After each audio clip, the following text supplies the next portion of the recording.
You are watching a gray-headed flying fox, Pteropus poliocephalus, captured in tropical Australia, shipped to California, and trained to fly in a wind tunnel by Dr. Roger Carpenter, professor of zoology at San Diego State University. Flying foxes are bats belonging to the suborder Megachiroptera. All of the species in this group occur in the Old World tropics, and all feed on fruit and nectar. Some of them are as large as small house cats and have a wingspread of over 5 feet. Flying foxes depend primarily on vision for orientation, and except for members of the genus Rosetus, none of them are equipped to use echolocation. They are almost incapable of locomotion on the ground. Their flight lacks the maneuverability characteristic of the insect-eating bats of the suborder Microchiroptera, which depend on echolocation for the avoidance of obstacles. The energy for powered flight is supplied by muscles and can be in terms of fuel and oxygen consumption. The wings flap too rapidly for direct visual analysis, but when slowed down by high-speed photography to 1/4 normal speed or 1/8 normal speed, wing movements and even complex changes in wing shape can easily be seen, and the aerodynamic forces involved can be analyzed in terms of lift, drag, thrust, and airflow. Such an analysis requires that the animal be taught to fly in a wind tunnel where air velocity can be matched to flight speed, so that the flying animal remains in place in front of the camera. Times and distances must be measured. The hand on the timer rotates once per second, and the squares in the background are 10 centimeters on a side.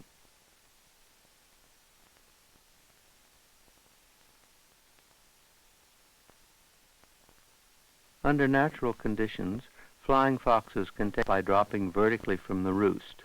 This allows them to use the acceleration of their fall to gain flight speed. However, in a wind tunnel only 5 feet wide, they don't have much room to maneuver, and just unfurling the wings and shaping them into adequate airfoils while being buffeted by the wind presents difficulties. Bat wings are extremely complex structurally.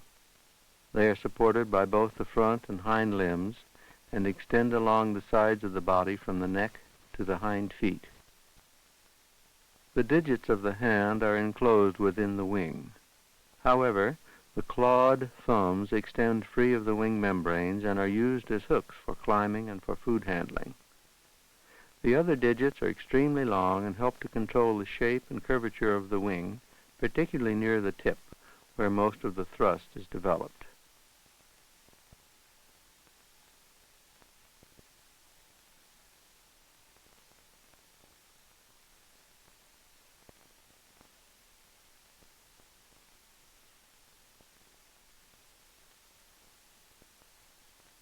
Since the legs are incorporated in the wings, landing without a crash presents a problem.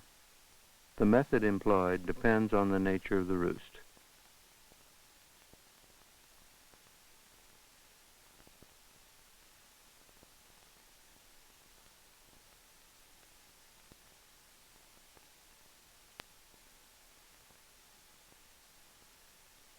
However, the result is always the same.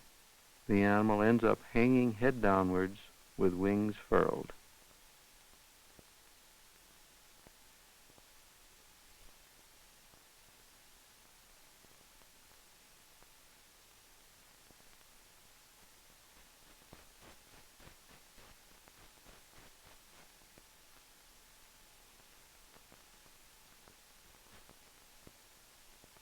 The anatomy of the wing is most clearly seen above. It is 7.2 meters per second, or about 16 miles per hour.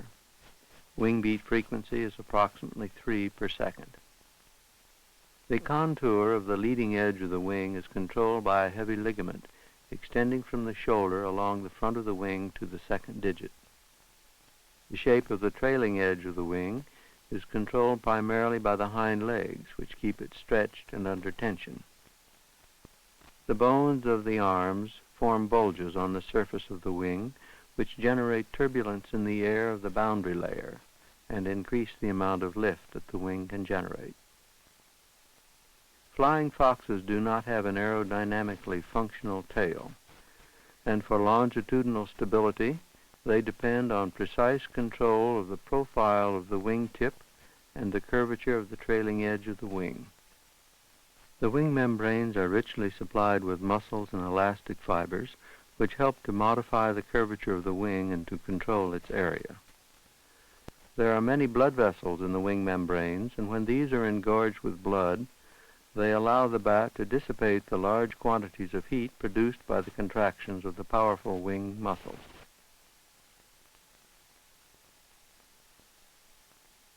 The wings are very thin and strongly cambered, that is, arched from front to rear.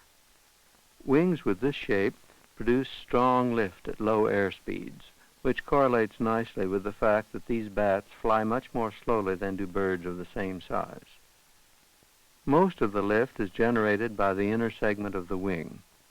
Its camber is controlled by the hind legs, which, together with the fifth digit, maintain the angle of attack constant throughout the wing beat cycle.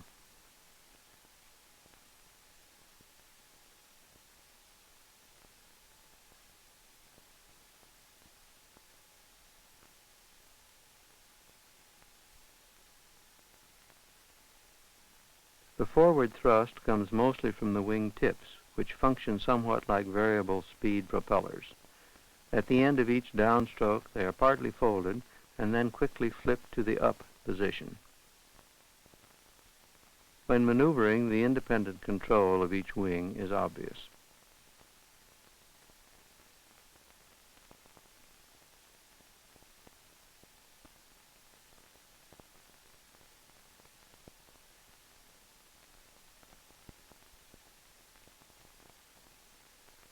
Among living vertebrates, only bats and birds have the capacity for powered flight. Pioneering wind tunnel observations such as these suggest that bats fly more effectively at low speeds, but less effectively at high speeds than birds of similar size. However, detailed comparisons of the flight of bats and birds must await future research and analysis.